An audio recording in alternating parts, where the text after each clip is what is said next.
ยาสูบไฟฟ้าอันตรายต่อสุขภาพถึงขั้นซอกหัวใจล้มเหลวและเสียชีวิตท่านดร.เวียงศรีสุภักดี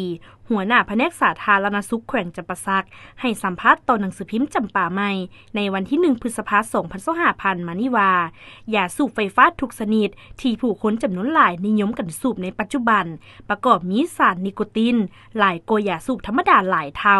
และบางชนิดมีการปรุงแต่งให้มีกลิ่นหอมรสหวานเย็นเป็นรสชาตินิยมให้ไว้หนุ่มนักเรียนนักศึกษาเมื่อได้สูบแล้วจะเฮ็ดให้ติดและอยากสูบไปเรื่อยๆโดยที่บ่ฮู้ว่าสูบไปดนๆพาให้เกิดเป็นพยาธิมะเร็งปอดเส้นเลือดตีบตันแตกในสมองภูมิแพ้สมองเบลอควบคุมตัวเองบ่ได้และอื่นๆให้แห้งไปกว่านั้นผู้สูบหลายต่อเนื่องมีพยาธิประจำตัวอยู่แล้วแม่นพาให้ซอกหัวใจล้มเหลวกระทันหันและถึงขั้นพาให้เสียชีวิตได้ผ่านมาโดยเฉพาะในระยะบุญปีใหม่ลาวได้มีหลายกรณีที่มีอาการหายใจฝืดเจ็บหน้าอกไอซ้ำเฮือกเข้ามากวดและปิ่นป่วยอยู่ห้องหมอแขวงจำปาสักซึ่งบุคคลเหล่านั้นล้วนแล้วแต่มีประวัติสูบยาโดยเฉพาะยาสูบไฟฟ้าและบางกรณีมีอาการหุนแหงเข้าห้องฉุกเฉินก็มีท่านหัวหน้าแผนกสาธารณสุขแขวงจำปาสักกล่าวตื่นว่า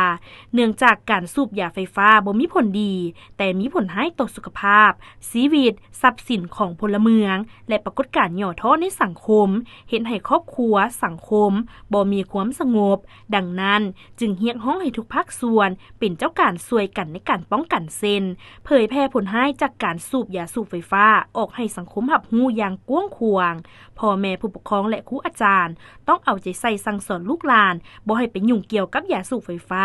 ผู้ที่เคยสูบแล้วก็ต้องเปลี่ยนแปลงพฤติกรรมอย่างจริงใจเลิกสูบยาถาวรจึงจะบ่เป็นภัยอันตรายต่อตนเองครอบครัวสังคมก็คือประเทศชาติ